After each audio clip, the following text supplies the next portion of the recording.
75 வீடுகள் உள்ள கிராமத்தில் 51 IAS IPS அதிகாரிகள் பணிபுரிந்து வரும் அதிசயம். விண்வெளி அணு ஆராய்ச்சி என உயரிய பதவியில் கொடிகட்டி பறக்கும் கிராமத்தினர் இந்தியாவுக்கே எடுத்துக்காட்டாக இருக்கும் அந்த அதிசய கிராமம் எங்குள்ளது? பயிற்சி மையமே இல்லாமல் எப்படி இவர்கள் சாதிக்கின்றனர்? வாருங்கள் விரிவாக இந்த வீடியோவில் பார்ப்போம்.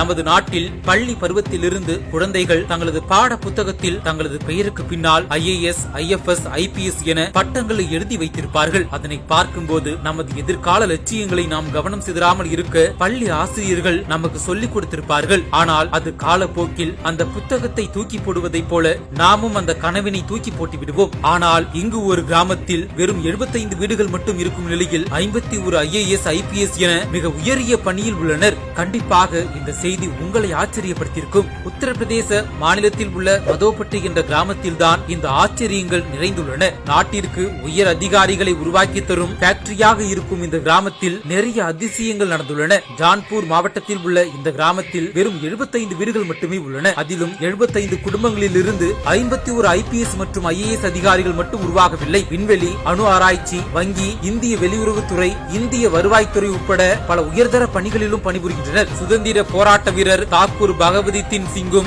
அவரது மனைவி ஷாம்ரதி சிங் இருவரும் இந்த கிராமத்தில் 1917ஆம் ஆண்டுகளில் குழந்தைகளுக்கு கல்வி கற்பிக்க தொடங்கினர். ஆரம்பத்தில் ஷாம்ரதி பெண்களின் கல்வியில் கவனம் செலுத்திய நிலையில் பின்னாளில் ஆண்கள் சிறுவர்களும் கல்வி கற்க தொடங்கினர். கல்விக்கான முக்கியத்துவத்தை அக்காலகட்டத்தில் கிராம மக்கள் உணர்ந்ததன் விளைவே கிராமத்தின் இன்றைய நிலை. அது மட்டும் இல்லாமல் கிராமத்தைச் சேர்ந்த சில இளைஞர்கள் இஸ்ரோ, பாபா அணு ஆராய்ச்சி மையம் மற்றும் உலக வங்கி ஆகியவற்றிலும் பணிபுரிந்து வருகின்றனர். கிராமத்தில் அதிகாரிகளின் எண்ணிக்கை அதிகமாக இருப்பதால் உள்ளூரில் திருவிழா நாட்களின் போது முழு கிராம சாலைகளையும் சிவப்பு மற்றும் நீல விளக்குகள் கொண்ட கார்கள் அலங்கரித்து விடுமாம். சுதந்திர காலத்திலேயே கல்வியின் முக்கியத்துவத்தை இவர்கள் உணர்ந்ததால் இந்த அளவுக்கு கிராம மக்களின் வாழ்க்கையை மாற்றியுள்ளது.